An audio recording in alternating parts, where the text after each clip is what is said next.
जिंदाबाद यूपीपीएल जिंदाबाद जिंदाबाद जिंदाबाद प्रमोद बरो जिंदाबाद जिंदाबाद जिंदाबाद प्रमोद बरो जिंदाबाद जिंदाबाद जिंदाबाद प्रमोद बरो लॉन्ग लिव बे बाथि बिटिआरनि जि बिटिसि बिसायख'थि बे बिसायख'थिया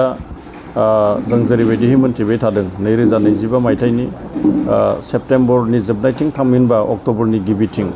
बे बिसायख'थिया जागोन आरो बे बिसायख'थिनि थाखाय जोंनि इउपिपिएल दोलोआ सा 18 बा मोन 18 बियाबाव बिजाथि फोसावबाय आरो बेनि गेजेराव 25 नं बागानपारा बियाबनि थाखाय आंनि जि मुं बा बे बियाबनि थाखाय जि बिजाथि बे बिजाथिखौ फोसावबाय आरो बेवहाय आंनि मुंखौनो बेवहाय फोसावदों आरो बे हिसाबै आं गोजोननाय फोरमायदों आरो आङो साबायखर बावदों जोंनि इउपिपिएल दोलोनि मानगोनां आफादगिरि प्रमोद बर' बिथां वार्किं प्रेसिडेन्ट रोनगोरा नार्जारी आरो जोंनि सिनियर दैदेनगिरि बिथां आसामनि मन्त्रि उरखावगोरा ब्रह्म लोगोसे इउपिपिएल दोलोनि मिरुनि आरो गासै दैदेनगिरि बिथांमोनखौ आं साबायखर बावदों आंनि जि बिजाथि बे बिजाथिखौ फोसावनायनि थाखाय आं बिथांमोनखौ साबायखर बावदों बे बाराव नोंथाङा देरहानाया रोखा बे बाराव जेरैबायदि जोंनि मावथिफोरा बुथनिफ्राय लानानै जेरैबायदि जोंनि मावथिफोरा खामानिखौ मावबाय थादों बे हिसाबै जोङो नुनो मोनदों दि नैबे जोंनि 25 नं बागानपारा समस्थियाव जोंनि जि देरहानाय बे देरहानाया जोबोद गोरलै जानानै दोङो आरो जोङो गोबांथार भट लानानै देरहानायनि जि मोनसे सानखान्थि बे सानखान्थिखौ जोङो खालामबाय दं आरो जोङो बेखौ जोबोद गोरलैयैनो गोबांथार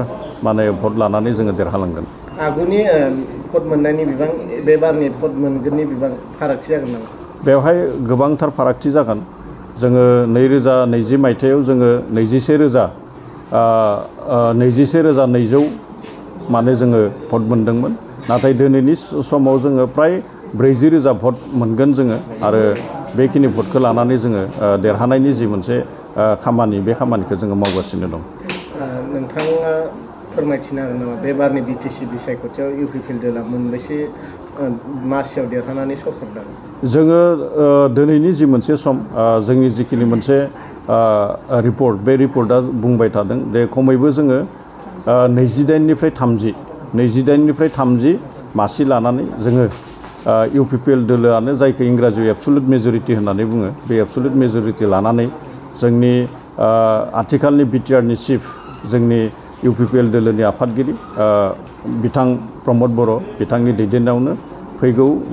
जि बिटिआरआव बिटिसिनि जि बाथि सरकार बे बाथि सरकारखौ दानाया जोंहा रोखा जानानै दं 100% रोखा जानानै दं जोंनि 25 नं बागानपारा समस्थिनि कातिराम सारादि फिन आरोबावदि टिकेट मोनदों बे टिकेट मोननायनि थाखाय जोबोद गोजोनदों आरो जोंनि दा जिथु सरकार थानाय बा इउपिपिएलनि जिथु प्रेसिडेन्ट बिथां प्रमोद बर' सारखौ आं बिराद साबायखर होदों आरो जोङो एबार इउपिपिएल हिसाबै जे फैगौ इलेक्सननि उनाव जोंनि मोनसे गभर्नमेन्ट दाफिनगोन बिटिसिआव बे एकदम रोखा जाना दंखायो आरो थारमाने कोनो मोनसे प्रब्लेमानो गैया आरो कातिराम सारनि थाखाय इमान जनसाधारणा अर्थात मानसिफोरा खामानि मावगासिनो दङ आं जेनेखा खामानि मावदों थिग बिदिनो बहुत सुबुङा पार्टिनि जिबिलाक वार्कार बिसोर बरिया खामानि मावगासिनो दङ आरो किन्तु एबार कातिरामा बयनिख्रुइबो हाइस्ट भट मोननानै 25 नं बागानपारा समस्थिनिफ्राय माजबि थांगासिनो दङ अर्थात जय जागोन आरो বিটিচিবাসীৰ তথা ইউপিপিএল দলৰ কেন্দ্ৰীয় নেতৃত্ববৰ্গলৈ তথা প্ৰমোদ বড়ো ছাৰলৈ ধন্যবাদ জ্ঞাপন কৰিছোঁ আমাৰ দৰে পিছপৰা বাগানপাৰা অঞ্চল 25 নং বাগানপাৰা অঞ্চলত যিগৰাকী আমাৰ